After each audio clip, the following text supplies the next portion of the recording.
Huwag mong gawing dahilan ng bata. Aminin mo na, nasaktan lang ang ego mo dahil hindi mo ma-accept na ayaw na sa'yo ni Irene. Pwede ba tumigil ka na? Huwag mo na akong asarin. Kung magsalita ka, para ka pa natutuwa eh. Dahil things are clearer for you now. Hindi na kailangan magtago-tago pa. Malaya ka na, hindi ba? Hindi na rin ako lumalabas ng kontrabida. Oo, dakila ka na bukod sa daldalera. Alam ko lang kung anong gusto ko. Ipinaglalaban ko yon. Hi! Kanina pa kita hinihintay. Oops! Hanggang dyan ka lang muna. Catch! Ano to? Eh ano sa tingin mo? Susi, para saan? Para sa bahay. Bakit? Eh bakit ka pa uuwi dun sa townhouse? Total mag-isa ka rin naman. Besides, I guess we've already proven na kahit dalawa na tayo dito sa bahay na to, hindi naman tayo nagsisiksikan, hindi ba? Alam mo ba kung ano sinasuggest mo? Ha? Why? Kailangan ka pa ba magpermiso sa mami mo? Ano ang catch? What catch? Wala. Hindi naman kita sisingilin sa pambayad sa Meralco. Paano kung gamitin ni Irene ang pagsasama natin para hindi ko makuha yung anak ko? Kaya bilis-bilisan mo na. At baka makalimutan pa ni Jopet na may tatay siya. Or worse, baka by the time na makuha mong anak mo, kinakalawang na yan susing yan. Patrick, as far as I know, ang mga nagsiswimming, pinapasa ang katawan.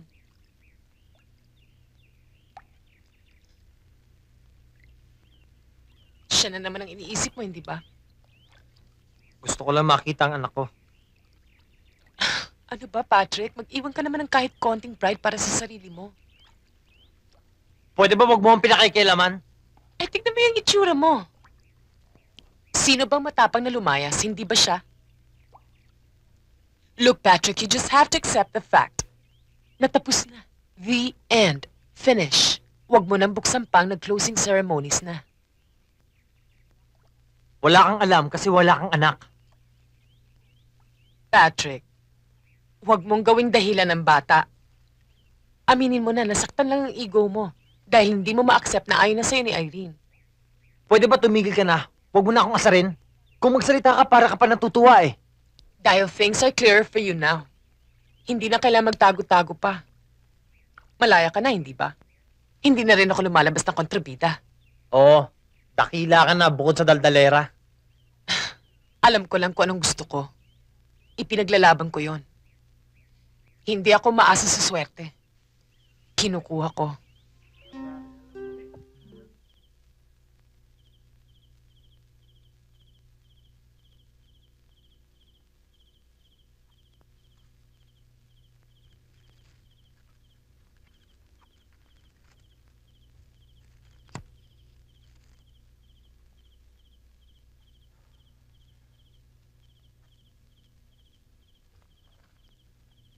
What's on your mind? Nothing. Iniisip mo na naman siya. Sino? Sino pa?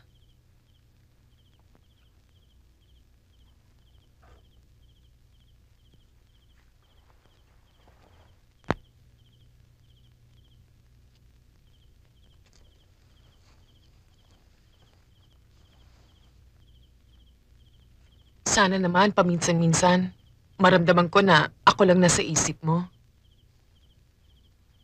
Ano ba problema mo? Wala. Paano kasi kahit tayong dalawang magkasama, alam ko siya pa rin ang nasa isip mo eh. Nababastos ako. Ano ba ang gusto mong gawin ko, ha? Eh, halos dito lang ako nakababad sa'yo eh. Andito ka pero kung saan-saan lumilipad yung utak mo. Ang labo mo ah. Ako pa ngayon ang malabo. Hindi ba dati sinay mo walang expectations? Eh hindi naman sobrang expectations ang hinihingi ko sa'yo eh. Sana naman, kahit papano. Respetuhin mo naman ako. Yung pagkatao ko. Hindi naman ako kapirasong buto na pwede mong balik-balikan kapag wala ka na makain. Ano ba gusto mo gawin sa akin, ha? Itali ako sa kama? Ikadena sa ewang mo, ganun ba? Ha? Bakit? Sinasakal ba kita? Naku, hindi. Ang luwag-luwag mo nga sa akin eh. Ang labo nito. Pwes, malabo na ako malabo. Sige, malabo na ako.